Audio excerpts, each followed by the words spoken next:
ఓం నమో నారాయణాయ.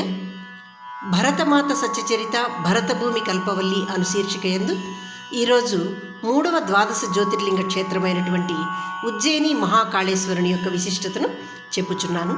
మహాకాళేశ్వర జ్యోతిర్లింగ క్షేత్రము మధ్యప్రదేశ్ రాష్ట్రంలోని పురాతన నగరం ఉజ్జయినిలో ఉన్నది.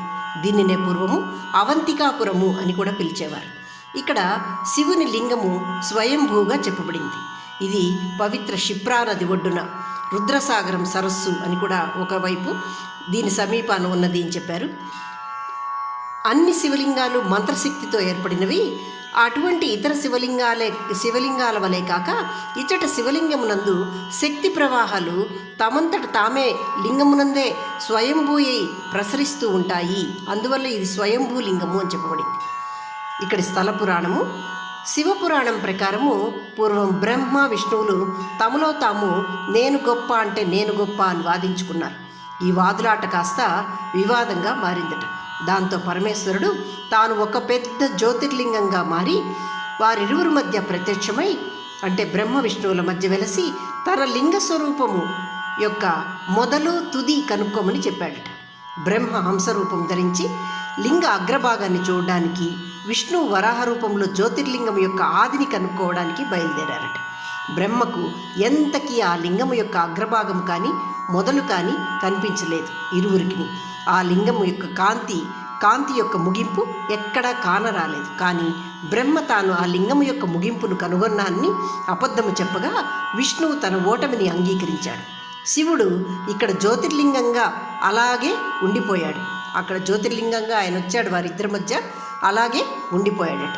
బ్రహ్మ అబద్ధము చెప్పినందువల్ల భూలోకమున బ్రహ్మదేవునికి పూజలు ఎటువంటి వేడుకలు ఉండవు అని శివుడు శపించాడు. విష్ణువు మాత్రము భూలోకాన శాశ్వతంగా పూజలు అందుకుంటాడని తెలిపాడు. జ్యోతిర్లింగం అనేది సర్వోత్కృష్టమైన శివుని యొక్క స్వరూపం. జ్యోతిర్లింగం వాస్తవికంగా శివుడు కానవచ్చు పాక్షిక శివస్వరూపం అని చెప్పబడింది. ఈ విధంగా శివుడు కాంతి స్వరూపంగా అనగా జ్యోతిర్లింగ రూపుడై 64 రూపములు యందు వ్యక్తమై ఉన్నాడు అని చెప్పబడింది. ద్వాదశ జ్యోతిర్లింగ క్షేత్రాలలో ప్రతి ఒక్కటి యొక్క అధిష్టాన దేవుడు శివుడే. ఆయన విభిన్న అవివ్యక్తములై ఉన్నవి ఈ లింగాలు అని చెప్పబడింది. ఇవి ఆయన అనంత స్వభావానికి ప్రతీకగా ఉండి ప్రారంభం మరియు అంతు లేని స్తంభ రూపాలు, కాంతి యొక్క స్తంభ రూపాలు అని చెప్పారు. ఉజ్జయిని యందు మహాకాళి రూపాన అష్టాదశ శక్తిపీఠాలలో చెప్పబడిన అమ్మవారు కూడా ఇక్కడ నెలవై ఉన్నది. మధ్యప్రదేశ్ రాష్ట్రమున అతి ప్రాచీన నగరము అవంతికాపురము. అందు స్వయంభూ జ్యోతిర్లింగ స్వరూపుడై వెలిసే మహాకాళేశ్వరుడు. మధ్యప్రదేశ్ రాష్ట్రమున అతి ప్రాచీన నగరము అవంతికాపురము. అందు స్వయంభూ జ్యోతిర్లింగ స్వరూపుడై వెలిసే మహాకాళేశ్వరుడు. జ్యోతిర్లింగమనగా ఆది అంతం లేక ఎల్లెడలా వ్యాపించిన కాంతి స్తంభం. స్థల పురాణం బ్రహ్మ మరియు విష్ణులందు ఎవరు సర్వోన్నతులను వాగ్వాదమున సర్వేశ్వరుడు కాంతి స్తంభమై వారి మధ్య కానవచ్చి తన తుది మొదలును వారిని కనుగొనమనెను. బ్రహ్మ తాను కాంతి స్తంభ తుదిని చూచితినని అబద్ధమాడగా శివుడు అతనికి భూలోకమందు పూజలు వేడుకలు ఉండబోవని శాపమిచ్చే. విష్ణువు తాను ఆ కాంతి స్తంభ మొదలు కాననైతినని నిజము చెప్ప భూలోకమున విష్ణువు శాశ్వతముగా పూజింపబడునని శివుడు ఆనతిచ్చే. ఈ విధమున ఏర్పడిన శివుడు మహాకాళేశ్వర జ్యోతిర్లింగమై క్షిప్రా నది ఒడ్డున వెలసే. కాలమనగా సమయము మరియు మరణము.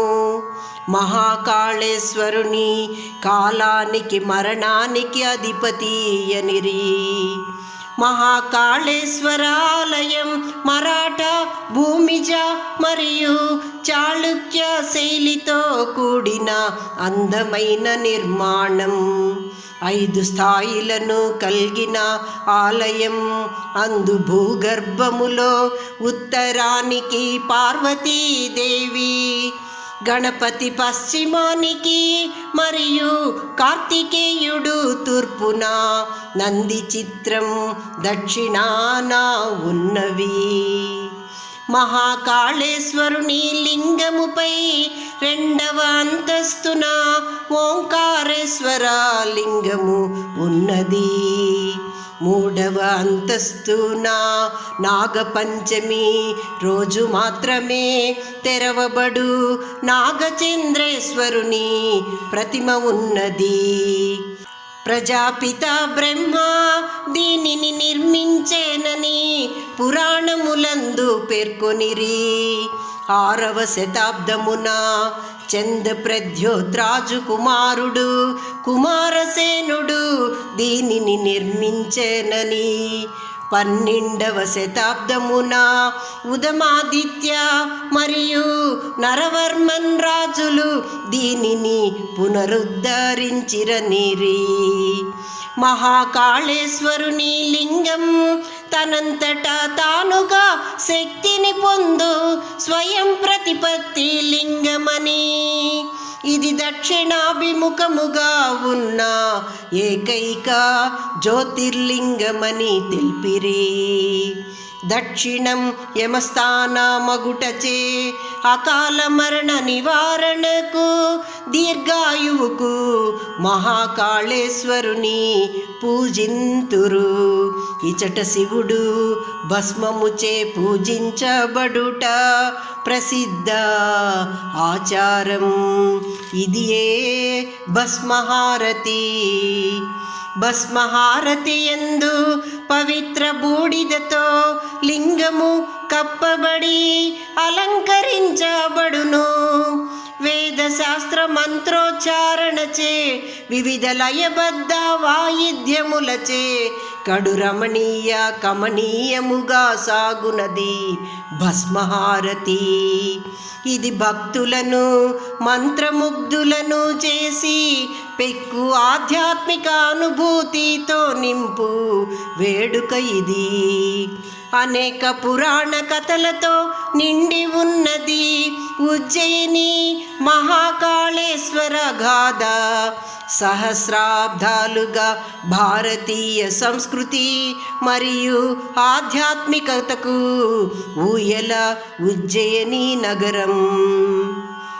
హర్సిద్ధి మాతగా 18 శక్తిపీఠములలో ఒకటై మహాకాళీ రూపాన అమ్మవారు ఇచట కొలువై ఉన్నది. వరాహమిహిరునిచే స్థాపించబడిన వేదశాల రాజు విక్రమాదిత్యుని జ్ఞాన న్యాయాలకు ప్రసిద్ధి అయిన విక్రమ్ కీర్తి మందిరం ఇచట కలవు.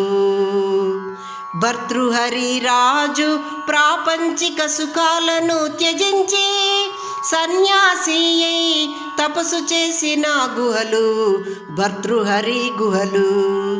శ్రీకృష్ణ, బలరామ, సుధాములు, సాందీప మహర్షిచే విద్యలు బోధించబడిన ప్రదేశం ఇచట ఉన్న సాందీపని ఆశ్రమం.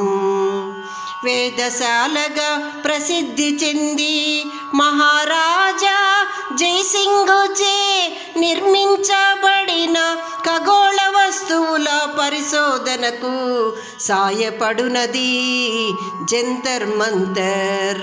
పర్షియన్ శిల్పకళతో 2 వైపులా క్షిప్రా నది జలములతో కడు ఆకర్షణీయ ద్వీపములా అగుపించునది మండు సుల్తాన్ నిర్మించిన కాళియాదే ప్యాలెస్. కవిరత్న కాళిదాసుకు జ్ఞానమును వసగిన గడ్కాళి మందిరము ఇచటనే కలదు. సంస్కృత అధ్యయన పరిశోధనలపై దృష్టి సాధించుటకై మధ్యప్రదేశ్ ప్రభుత్వం నిర్మించిన కాళిదాస అకాడమీ ఇచట ఉన్నది. క్షిప్రా నది తీరాన శ్రీ మహావిష్ణువు అమృతం వడ్డించునప్పుడు అమృత చినుకు అందుపడినదని భావించు పవిత్ర జలాశయం రామ మందిర్ ఘాట్.